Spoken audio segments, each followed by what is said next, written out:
이런 거 갖고 해볼 수 있나? 몰라요. 못해요. 이거 갖고 못해? 네. 혹시 이렇게 글루건을 붙이면? 이건 이렇게 붙이고 그 다음에 어떻게? 이렇게 그리고 이렇게. 우와, 오케이. 뭐라 했지? 할 수 있다. 그렇지, 할 수 있다. 안녕하세요, 최민지입니다. 자, 오늘도 새로운 아이를 만나고 왔습니다. 오늘은 초등학교 1학년 8살의 친구였고요. 어머님의 고민은 아이가 자신감이 좀 없다라는 점이었어요. 구체적으로 얘기하자면 의욕이 없다라고 표현하고요. 열심히 하지 않는다. 그리고 친구들 관계에서는 놀고 싶은 친구가 있어도 이렇게 쉽게 다가가지 못하고 이제 뱅뱅 돈다라는 점을 말씀하셨고, 또 누군가가 이 아이를 이렇게 공격하거나 밀치거나 그래도 이거를 이제 단호하게 얘기하는 힘이 좀 부족하다고 해요. 그리고 그 외에도 좀 약간 불안한 이런 것들이 있어서 손톱을 좀 뜯는 행위가 있다라는 점과, 그리고 아이가 특이점은 축구를 되게 좋아하는데 근데 축구장에 막상 가면 적극적으로 하지 않는다, 혹은 맨 골대 앞에서 공을 받아서 골만 넣는 걸 하고 싶어 한다, 이제 이런 얘기를 이제 적어 주셨어요. 그래서 어머님이 이거 어떻게 도와야 되느냐, 내가 이거 가만두고 보면 되겠느냐, 뭐 이런 것들을 물어봐 주셨는데요.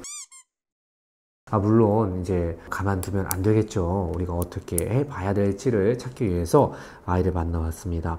아이를 만나보니까 이제 제가 느껴지는 것들을 보자면, 친구는 축구를 좋아해요. 어머님 말씀대로 진짜 어떤 것보다 축구를 좋아하긴 했어요. 근데 축구를 좋아하면서도 그렇게 잘 알지는 못하는 특이한 성향을 갖고 있다라는 점이 좀 재밌었어요.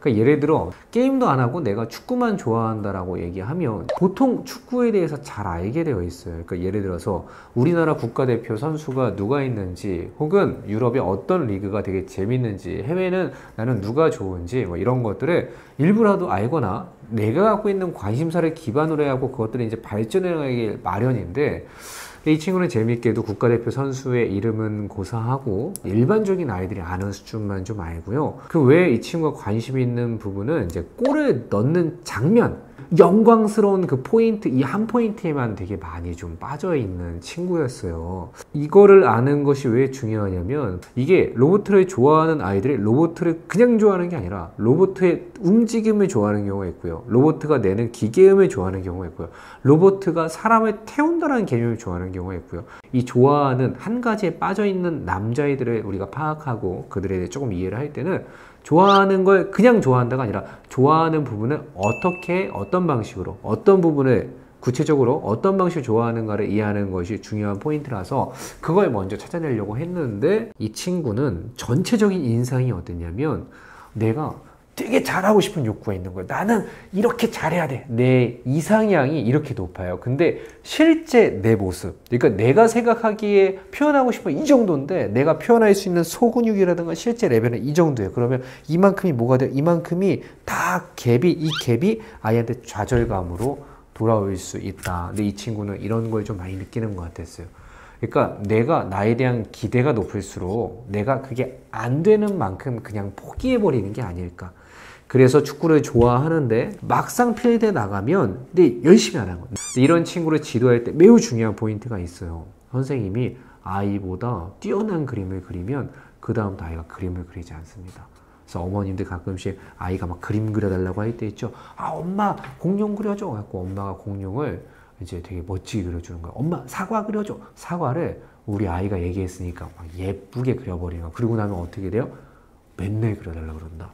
그래서 어머니 저희대로 아이가 이런 친구가 그림을 그려달라고 할 때는 어떻게 해야 돼요? 조금 우리가 못 그린 그림을 그려주는 게, 아이 앞에서 너무 잘하는 모습을 보여주면 오히려 이 친구들은 새로운 도전을 안 하게 되는 경향이 있다는 것을 먼저 기억을 해주셨으면 좋겠고요.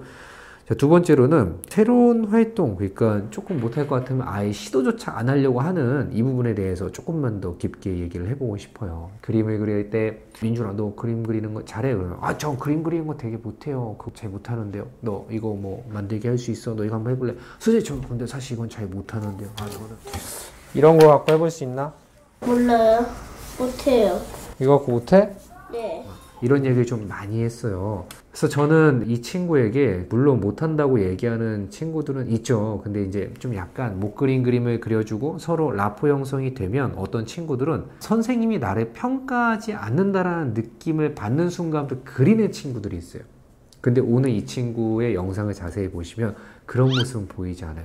제가 평가하고 평가하지 않고 그것과 상관없이 아이는 누가 보지 않아도 그러니까 스스로 이거는 내가 못하는 영역이라고 생각을 하면 아예 도전을 안 하려고 하는 모습이 보였습니다. 제가 본 아이의 모습은 그랬어요. 아이는 막 이렇게 내 이상향은 되게 높은데 그게 안 되잖아요. 그만큼 뭐가 떨어져 있냐면 아이한테 이 가슴에 게이지가 있다고 해봐요. 자존감 게이지가 있다고 하면 이 게이지가 텅텅 비어 있는 거예요. 이 친구는 완전히 바닥인 거예요. 아, 더 이상 상처받고 싶지 않다. 내가 이렇게 못한다라는 것을 더 이상 증명받고 싶지 않고 내가 못하는 걸로 인해서 좌절 겪는 걸 한 번 더 하고 싶지 않다라는 것들이 그냥 강하게 그냥 그런 향기가 났어요.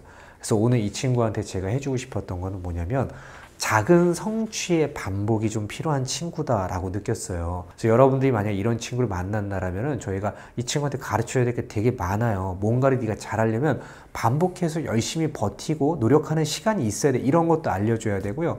그냥 피하는 것만으로는 뭐 문제가 해결이 안 돼. 이런 것도 알려줘야 되고 많은 걸 알려줘야 됩니다. 근데 그거 앞서서 제일 중요한 가치관은 뭐냐면 이 아이가 스스로 생각보다 나는 괜찮아라는 느낌을 받을 수 있는 포인트가 반복되어서 경험되어지지 않으면 그럼 이 아이는 새로운 것에 도전할 동력이 크게 생기기가 어려운 상황이 될 수 있어요. 그래서 저는 오늘 수업을 할 때 가장 초점을 뒀던 것은 조금 더 현실적으로 말씀드려 볼게요. 수업을 하다가 이제 저는 아이가 축구장을 표현해 보고 싶고 그런 마음이 좀 있는 것 같아서 그럼 좋아. 그러면 축구 골대를 한번 너가 그림으로 그려봐. 그럼 선생님이 잘라서 그것도 이렇게 세워줄게. 그래서 축구장 한번 표현해 보자. 그 아이가 소근육에 이런 것들이 완전히 떨어져서 그런 게 아니에요. 그냥 내가 잘 못한다라는 생각이 마음속에 한켠에 그냥 돌덩이처럼 들어있으니까 노력하고 싶지 않아요. 그러니까 대충 그리고 대충 그린 걸로 만약에 만들면 이 아이가 제가 봤을 때 또 한 번의 좌절을 느끼게 생긴 거예요. 그래서 이번에 제가 작전을 바꿨어요. 고민을 좀 하다가 그냥 아이가 쉽게 연상할 수 있게끔 그냥 폼보드를 블록처럼 조각으로 이렇게 내서 잘라줬습니다. 그리고 아이한테 제가 설계한 거긴 하지만 어느 정도 그 설계 안에서 아이가 너무 쉽게 연상하고 선택할 수 있게끔 그래야지만 우리가 가슴에 연료를 줄 수 있으니까. 그래서 아이한테 역할을 주고 나니까 아이가 어느 순간 이렇게 하면 되겠어요 라고 했을 때 제가 바로바로 이어서 제가 생각했지만 아이가 생각한 것처럼 기회를 줬어요. 그리고서는 아이가 글루건을 치고 붙이기 시작했죠. 붙일 때마다 와 화이팅 화이팅 화이팅 너 할 수 있어 이 얘기를 계속 해줬어요. 혹시 이렇게 글루건을 붙이면 크기를 만져봐야지. 이게 더 커. 이번 이렇게 붙이고 그 다음에 어떻게 이렇게 그리고 이렇게 이러면 되겠다. 오 어때? 좋아요. 그러니까 이렇게 연료가 좀 떨어졌을 때는 저는 이게 되게 필요한 시간이 있다고 생각해요. 오늘 제가 만난 아이는 이게 결정적으로 필요하다고 생각해서 계속 제가 화이팅 할 수 있어 화이팅 할 수 있어 뭐라고 너는 할 수 있다고 선생님 일로 와 한번 앉아 한번 안아주고 계속 하면서 가슴에 그러니까 응급조치처럼 자존감을 좀 불어넣는 것을 작은 성취의 반복을 하는 것들을 경험하게 만드는데 포인트를 좀 뒀어요. 그랬더니 나중에는 글루건을 바를 때도 처음에는 막 이게 좀 대충 하고 집중이 안 되고 막 손에도 쏘고 이렇게 장갑 위에도 좀 묻고 그랬었는데 나중에 할 때는 제가 좋아 야 너 할 수 있네. 그럼 선생님이 이번에는 너한테 온전히 기회 줄게. 선생님 손 안 댈 거야. 너가 한번 해볼 수 있겠어 라고 하니까 자기가 온전히 적당량 글루건 짜서 제대로 각도 맞추고 하더라고요. 이런 거 봤을 때 아이가 처음에는 소근육 발달이 조금 덜 됐나? 혹은 조금 떨어지나? 이런 생각이 좀 들었던 포인트도 있는데요. 근데 저는 그것보다 더 중요한 거는 얘 마음속에서 자체가 이미 자기에 대한 나는 이거 못해 라는 것들을 이미 자기한테 이름표를 붙이고 뭔가에 도전하니까 안 되는 모습들이 좀 있었다. 그래서 이 친구한테는 지금 사실 가장 필요한 게 그 작은 성취의 반복이 아닐까라는 생각을 해봤습니다. 자, 오늘도 이렇게 해서 이 친구를 만나는데요. 사실 이 친구 외에도 아마 비슷한 증상을 겪고 있는 자녀를 데리고 있는 어머님들 많이 계실 거예요. 근데 이제 남자애들, 특히 이제 지금 요즘에 마음 아픈 남자애들 많이 있죠. 보면은 내가 소근육 발달도 잘 안 돼 있어. 막 여자애들에 비해서 막 색칠하기도 잘 안 돼. 막 글씨도 잘 못 써. 막 한글도 막 학교에서 시키는 건 나 다 밀리는 것 같아. 막 이렇게 해서 자존감이 많이 떨어져 있는 남자애들을 저희가 목격을 할 때가 있습니다. 근데 그런 친구들을 만났을 때 우리가 아무것도 조금 잘 안 보이고 어렵다라면 그럴 때는 막 복잡하게 생각하지 마시고 얘 가슴에 게이지가 있다. 이 게이지를 먼저 채워주는 게 그 게이지를 먼저 채워주는 게 우선이 되어야 된다는 생각을 하시고 응급조치를 한 다음에 다른 것들을 한번 접근해 보시면 어떨까라는 것들을 좀 제안해 드리고 싶어요. 우리가 훈육을 하는데 말을 되게 안 들을 때 있죠? 그럴 때도 가끔씩은 이런 마음이 있어요. 난 진짜 난 잘하는 것도 없고 나는 진짜 제대로 하는 것도 없고 진짜 짜증나고 진짜 나는 쓸모가 없고 막 이런 생각을 하고 있는 아이한테 너 짜증내지 마! 막 이렇게 훈육하고 혼내는 거 별로 의미 없어요. 이런 친구들한테는 먼저 우리가 해줘야 되는 게 너 생각보다 괜찮아. 너 생각보다 멋있어. 라는 것들을 우리가 응급조치로 아이가 스스로에게 조금 나 괜찮은 사람이구나 라는 것들을 이렇게 전이시켜 주기 전까지는 아이가 조금 행동이 자꾸 좀 이상 징후가 나올 때가 있다라는 것을 기억해 주시고 이런 문제를 해결할 때 어떨 때는 우리가 어떤 문제에 앞서서 먼저 아이에게 작은 성취의 경험이 그러니까 아이 가슴속에 내가 생각도 괜찮은 사람이다라는 그 믿음이 필요할 때가 많다라는 걸 기억해 주시면서 오늘 영상 마치도록 하겠습니다. 자, 그럼 구독자 여러분 다음에 또 봬요. 안녕.